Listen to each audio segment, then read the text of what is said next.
are you, Nicole? Colleen, you did it again. You got us live. We did it 9 times in a row. You're amazing. Hi, everyone. It's so good to see you all. Yeah, thanks everybody for joining us today. And if you happen to be listening to the recording, you are in for a good one. Yes. So why don't I go ahead and just get us started because we've got a lot to cover. So for those of you who might be new to us, we always start by sharing the goal of our show. So ultimately, We Built a Bridge was founded with the core interest of creating a funnel of conversation that many hesitate to engage in.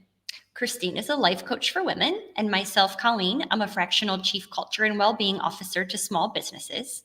And united, we offer different perspectives on communication, culture, and life fulfillment to guide you towards a life with integrity and curiosity.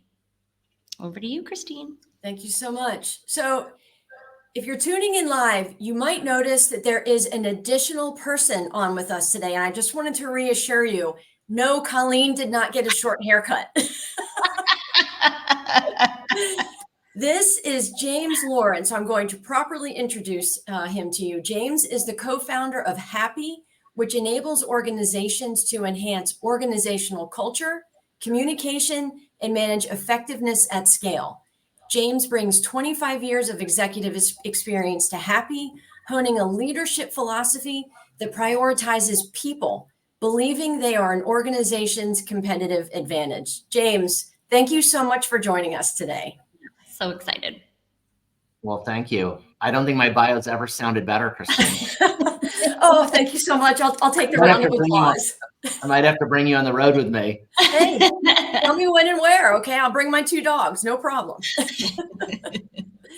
So I want to tell you a little bit about how I met James. So on December 1st, 2023, James Connection requested me.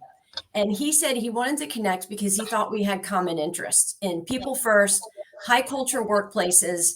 And you know what? He was right. 14 days later, I was in the salon getting my gray roots colored. No shame, no shame. And I happened upon a post from James that day, and it absolutely inspired and captivated me.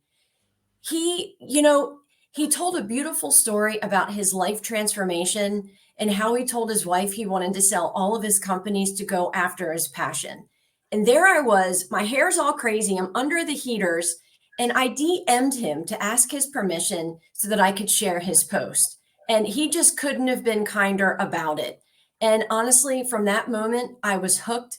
And honestly, I've fallen for James's zest for creating, living, being truthful, and helping others to do the same. So we are just unbelievably thrilled to have him here today. But if you know our routine, you know that we first jump into our icebreaker. And today's question that everyone on earth is dying to know is, and James, this is being directed to you first. What was your first car? Did it have a nickname? And did you love or hate it? Oh, gosh. Okay. So my first car was a pass down from my mom. It was a 1984 Buick Century station wagon. And it had beautiful tan plastic interior. And back then, our station wagons had wood on the side panels. Yeah. So I don't know if to say that I would love it or hate it. I certainly drove it like I hated it. I became later a car enthusiast, but I don't think I could attribute that to the Buick Century station wagon. I thought it was pretty fast at the time. My mom had a series of cars, none of which were super fun. So, mom cars, right? But I love the paneling. I mean, the paneling was like, and the tan interior, the way you described it. They go together. I mean, how can you have fake wood side paneling without like a tan, plastic tan interior? It's like, perfect combo. And now that's considered a super cool retro car. So really, you were driving one of the coolest cars then. You just didn't know it. Yeah, I mean, I just missed, like, wagons have been cool forever, but I just didn't get it as a high schooler, right? Like someone just should have told me like how cool station wagons were, and I would have been like, this is the most awesome thing I'm ever driving. Oh my gosh, I love it. And Carlos shared that Yes. his first car was a 72 Chevy Nova Coupe. Oh my gosh. Well, Like, that is a cool car. So that's a real cool car. I mean, I guess the wagon's okay. and then Okay. Terry Swope talked about having a 1972 Maverick with honeybees painted on the side and huge CB antenna on the top. It's amazing. That's amazing. Yeah, So, the 84 wagon doesn't really compare to a Maverick. Maverick's pretty cool also. So well, wait until you hear mine. So, mine was first my mom's car. I'm pretty sure it was a 1978 Celica. It was white and it was stick shift. So, it was my mom's car. And then she handed it down to my sister, who's 3 years older than me. Now, I don't think it's any secret to anybody in my family that my sister really didn't take good care of the car. So by the time I got to it, there were literally mushrooms growing in the feet of the passenger seat. oh no. And it backfired. So all my friends, so I'm in high school, and I was just so excited to have a car and a stick shift. I was like, I can so rock this thing, right? And my friends would know when I was leaving school because every time I went into second gear, bam, it would backfire. They're like, there goes teen. That's amazing. The mushrooms, that's gosh. crazy. Yeah, I got rid of them. But yeah, so that was my first car. Colleen, how about you? All right. So, gosh, I do feel like I should have talked about the minivan that I, did receive keys to, but that is not where my mind went to my first car. It went to the 1986 black Ford Escort that we called the Tin Can. So here's the thing. You did not need a key to get into this thing. All you needed to do was wiggle the handle on the driver's door and that could get you right in. So I'll admit I did not love it at all, but I also didn't buy it. Right. Therefore, the option was to find the appreciation for it, which I did. That's right. Hey, you know what? Back then, if you didn't have to pay for it, I mean, it makes life so much easier. I did have to pay for my car insurance, but you know what? I appreciated that. Taught me responsibility. Car I think insurance. there's like some, half the people that tell a story about their old car, it's like the door lock. It's always about the door lock. And like half the time it's like the door would never lock and you couldn't lock it. And then the other half the people had the door that was always locked. And it was like, well, I could, and like someone was knocking on the window and you had to go through the car to open it from the inside. Oh my gosh. I think we could have an entire episode on the cars. Hey, you know what? That's Anything's fine with possible. me. I love cars. I know you do, James. All right, but why don't we do this? Let's transition. So when Christine kicked us off, she mentioned this post of yours, right, that she connected with. And I do remember reading this post as well.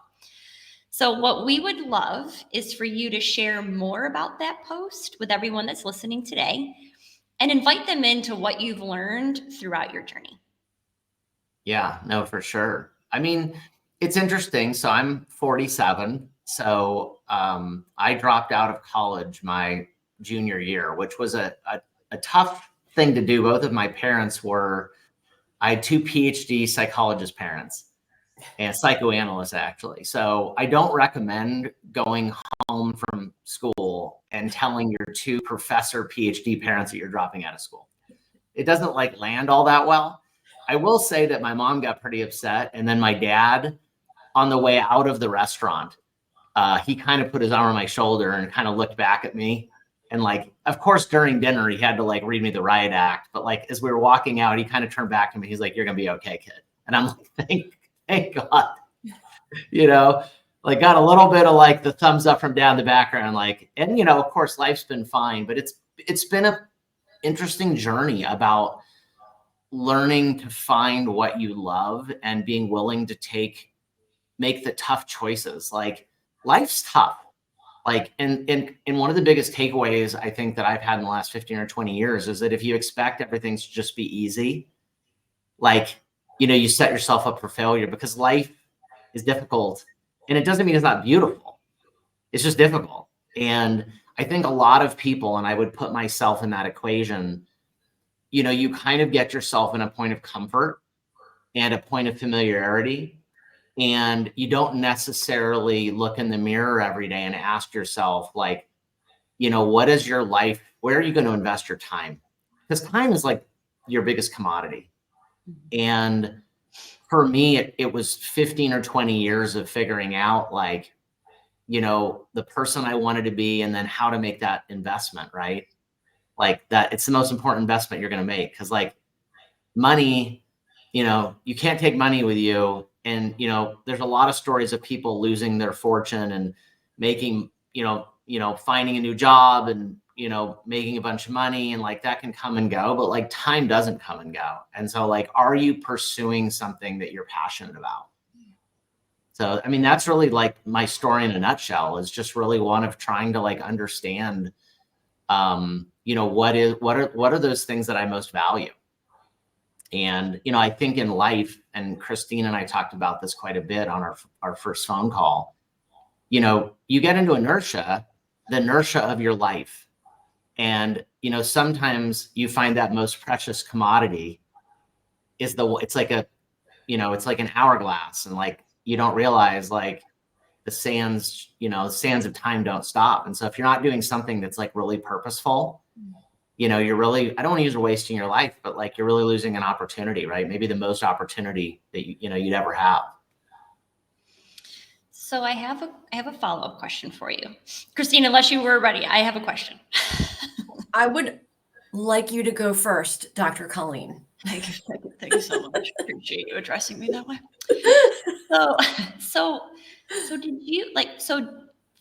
did you feel that early in college? Like you already, I guess what I'm trying to ask is you knew your junior year that you wanted to drop out, you wanted to leave college. So were you already kind of feeling that this is not what I'm meant to do, or I feel like there's more for me? Like what was that moment that made you decide this isn't for me?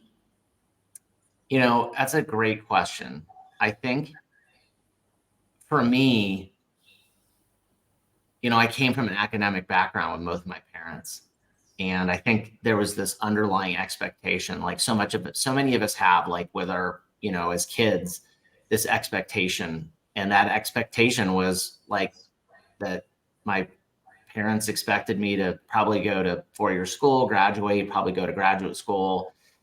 And, I was just an entrepreneur, and I just loved building things, and I just didn't want to wait. I started a business when I was 18 out of my dorm room, and, my business was kind of taking off, and I just loved every moment of it. And I just like my story just wasn't in a classroom.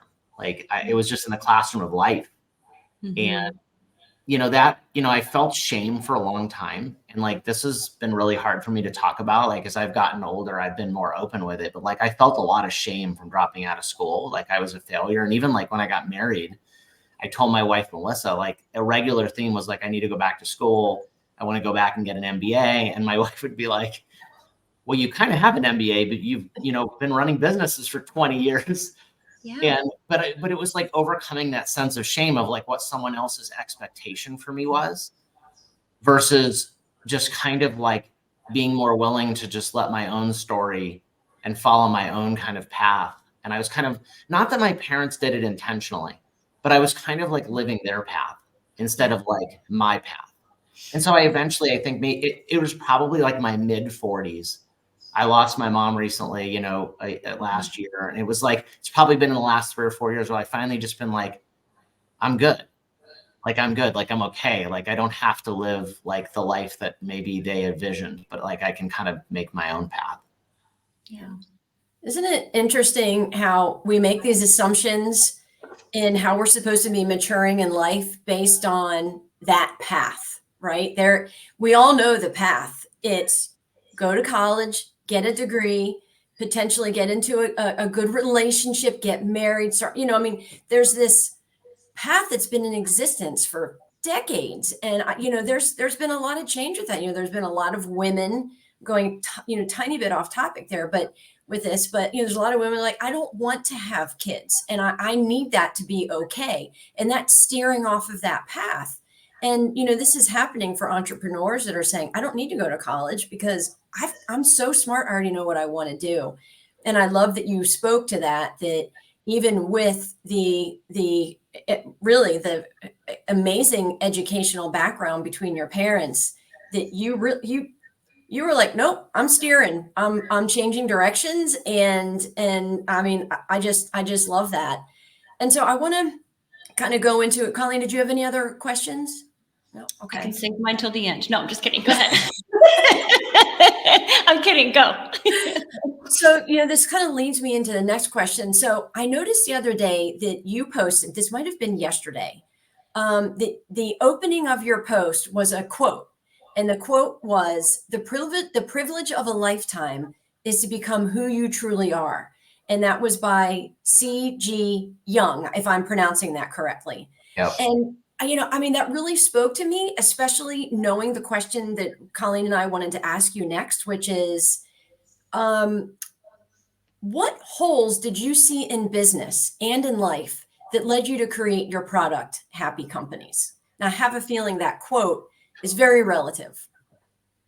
It's interesting. So this is a little bit of a story, so you'll have to be patient with me. But back about 15 years ago, I really started to recognize that I wasn't necessarily the leader that I felt like I was capable of or I wanted to be. And I had some blind spots. And, that process for me led me to finding an executive coach or a leadership coach. And his name was John Delmatoff. And I owe him a lot and probably owe him, the vision behind Happy. And, none of that would have happened without John. And John really, really helped me.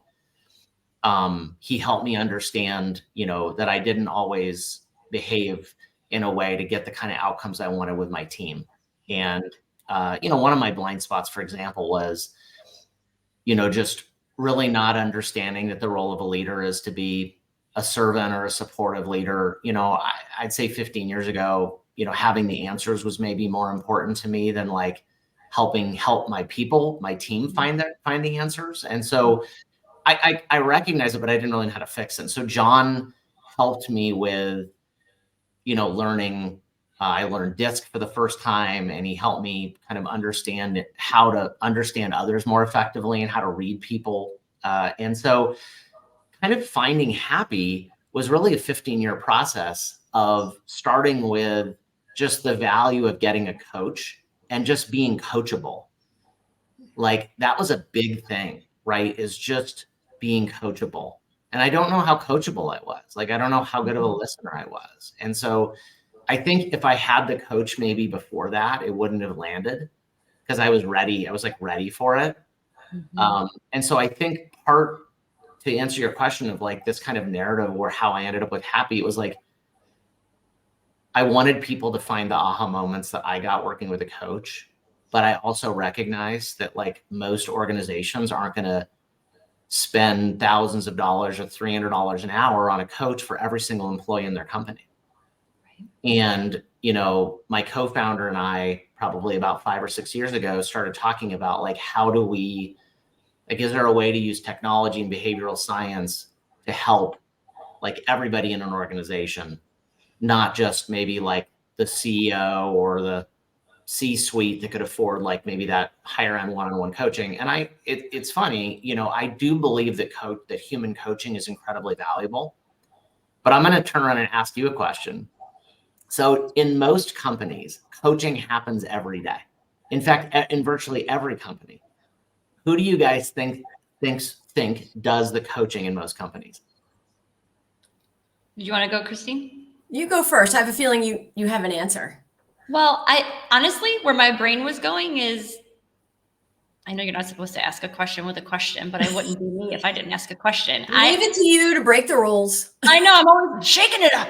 I don't know. I don't know if I agree that there is a lot of coaching going on in a lot of companies. I think it's a lot of telling. I think it's which it's not the word I want, but I think it's a lot of like, this is what you're doing. I don't know if there is a lot, but if I was going to answer your question and the question that was posed, I would say leadership. Yeah. So I would say like, that's the normal answer that I would typically hear, leadership or HR. Christine, who do you think actually does the coaching in most organizations? I think people that are in your same line of position. So let's say you're an account manager and you're working with 6 other account managers. I think they're coaching each other because they're in it. They know what they're going through. They're the ones that are hearing from each other, like, oh, I'm really stressed about this client. And they're the ones saying, hey, I know, I get it. I think that's where the coaching happens. And so for me, even when you were talking about coaching being offered or affordable, mostly for C-level, it's the, I don't like to say lower, but it's the positions that are more in that starting position or in the mid-range that really, really benefit from it. Yeah. So Christine gets the golden star for today. As does Terry. She said peer to peer. Is there like some button on this app that I can press and there's like a bunch of stars that float over her head right now? Here. No, but she's, oh, there you go. Yes, that's what you get. You get a happy coaster. That's right. I did. Always ready with the props. Look at her go. But no, you're right. So in most organizations, what the data and research says is it's your best friend at work is what Gallup has kind of popularized that as. And it's true. It's whoever you have psychological safety with. And you hope it's at least a peer, but really it's somebody you trust inside the organization. And, that's to help you. It could be even just with your job, but a lot of it's it's more work relationship coaching, like, help me navigate through this. And so, having a peer coach you can be valuable, but it also depends on like, are they biased also? And, what resources do you have to understand someone else at work? And so it really comes down to like, how do we help people have better relationships at work? And so one of the things we recognize with Happy, there's a lot of great assessment tools out there, but virtually all of them land in a 40-page PDF. And so, anybody that's listening to this probably has like a DISC assessment or an Enneagram or a Myers-Briggs or, someone's assessment. And it's usually in like somewhere in the bottom of their like desk drawer, or it's in their email somewhere in some like saved folder. But if you said like, hey, I need to read I want to look up my assessment or my work style, or, hey, I want to look up Christine's, like that's hard to do when it's a 40-page PDF. And so part of like our technology was just how do we create accessibility where anybody in the organization, if they want to improve their working relationship or they want to get some coaching or get an insights on someone, just how do we make that like easy and seamless? I mean, what I hear from CEOs, and I'll tell you something really fun. COVID wasn't fun. But in 2020, I had just kind of finished selling my business, and I set up about 40 focus groups and talked to more than 500 CEOs and heads of HR in like a year and a half period. And I just asked them like a ton of questions about, the people challenges that they had, what was most common, how they solved them. And one of the things that we heard over and over again was like, work relationships are kind of left up to the employees to figure out. And nobody has the bandwidth or the budget to really deploy the kind of managerial coaching that they want. And so I heard CEOs say over and over again, like, one of the very most important things is to improve communication and manager effectiveness. That was like two of the main things. And then I said, well, why haven't you? And they go, budget and bandwidth. Mm-hmm. And so you hear these things and then you're like, well, can I build a tool? Can we use technology to like address those things? And so that's kind of where it came from. It was like just trying to solve a hole that was, that existed. Yeah. I want to make talk about one of the comments that came in from one of our listeners, Lauren. She said, the last company I worked for had an actual in-house coach. She was phenomenal. And it was so refreshing to be in a corporate environment that offered that support. And I mean, I can picture that, but based on the number of employees, right, at this company, and so that's one-on-one individual coaching, which yes, is super important. But this is what I love about Happy and your product is that it gives each employee an inside look to how other people on your team, leadership, how they operate and what you can present to them that is going to offer the most success within your experience there. And that's what's different about having a one-on-one coach and Happy companies. And I love it so much. I wish I had an opportunity to work with a product like that. Well, the thing about, look, what I would say is that great coaches are always going to change lives. And like, I don't know if you ever watched like about 1 a.m, you'll be watching like Discovery Channel or something, and it'll talk about like how a bird flies. And like, you're like, wow, this is amazing. Like, the mechanics of how a bird flies, how it moves its wings. And you're like, today's technology can't even emulate how a bird flies. Like, we have an airplane, but it doesn't use like the same technology, but it's like how much engineering is based on nature. And so one of the things that I think we've tried to do is look at what do the world's best coaches do, and what do they do differently, and how does a great coach operate? And hey, listen, we can have a one-off when this is over. No, but the thing about a great coach is it's contextual, meaning like a great coach listens to you and learns you. Yeah. And then when they give you guidance and insights, it's personal, right? They're not just giving you generic advice. They're really seeing the real you.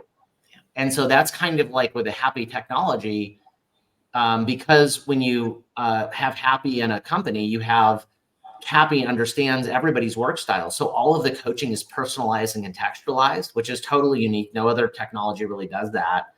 But it was something that we thought of, like, what does a great coach do? It's always personalized insights. But I'll give you one other thing that's interesting.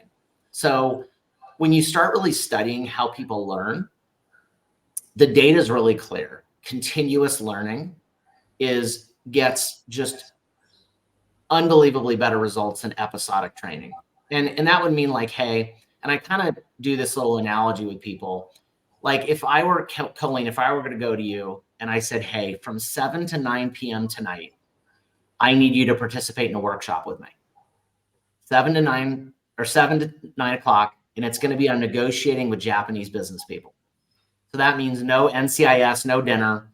We're going to do, yes, negotiating with Japanese business people. What would you tell me? Like, how excited are you to do that tonight? Not that there's anything wrong with the subject matter, but like. Yeah, would not be excited at all. Yeah. Now, what if I told you that you and I were flying to Tokyo in the morning and we were going to negotiate the biggest deal in Build a Bridge? We're going to take Build a Bridge to Japan, to a big network, and we were meeting with a Japanese TV network. Would you be interested in the workshop? That would be amazing. Yes. Yes. So that's the concept of the education being adaptable to something like that's important to you at the moment. Like there's a way for you to apply it. Yeah. And so the two things we learned is people learn and they invest in things that have some kind of like actual application that will help them. And when it's just abstract, it's like hard to get someone's attention, but when it's like really applicable. And the second thing is continuous learning versus episodic learning. Episodic learning being like, hey, one time a year, we're going to talk safety training, just once a year, versus every Friday, we're going to spend 10 minutes talking about safety. And the science is really clear on this. Every week, spending 10 minutes on something has way more recall and impact than doing one session a year. Yeah. And that's why great coaching, whether it's a human or it's happy, great coaching is insights and nudges weekly. And it's not just one session on how to be a better leader. It just doesn't land. Yeah. So, James, remember, I'm the timekeeper trapper. Or the trapper time trapper keeper. Time trapper keeper. I don't even know what I'm called. I said it wrong, which should come to no surprise. But seriously, I mean, I think we could talk about this for another 30 minutes. It's just a fascinating product. I know Christine and I are just like feel so strongly about it. I'm so glad that you came and like had the opportunity to share with everyone that is joining us today, because I'm also hoping that they reach out to you to learn more about it, because it's just that cool. Also, I love that it's Christine had said it. It's the opportunity for everyone, not just leaders, not just X, not just Y. It's for everyone. And organizations are made up of a lot of different people. Yeah. Well, that's the thing, especially if you're a young employee, or new in your career. I think there's really something to be said for the fact that it's harder today, especially in remote and hybrid work environments. It's a lot harder to get started in your career, like to build a rapport with your manager, to understand how to navigate your work relationships. And so, I mean, we're not the only tool out there that does it, but I think like looking at people new in their career is really important. Yeah. Thank you. All right, awesome. So thank you so much for joining us today. It was so great to have you. So as we wrap up in 1 minute, I'm going to say it fast. We go live. We go live every other Thursday from 12 to 12:30 p.m. Eastern. As you can see, we are as predictable as Chicago dyeing their river green every year for St. Patrick's Day. So with that, we would love to have you join us on March 21st at 12 p.m. It's our 10th episode, and we are so excited to share what's ahead for us at We Built a Bridge. So thank you again so much. We really appreciate it. Thank you, guys. Bye. Thank you, James. Thanks, everybody, for joining.